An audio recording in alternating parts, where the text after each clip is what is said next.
पाऊल पुढचे पुढे टाकणार आहे मी, पाणी चवदार तळ्याचे चाखणार आहे मी, पाणी चवदार तळ्याचे चाखणार आहे मी।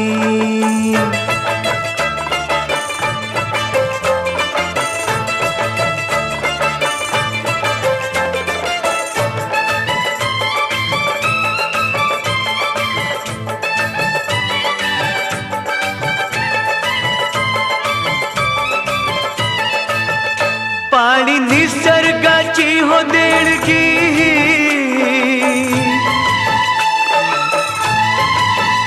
पाणी निसर्गाची हो देणगी, माणूस माणसाका पाण्यात पाही, नाते एक जीवांचे जडणार आहे।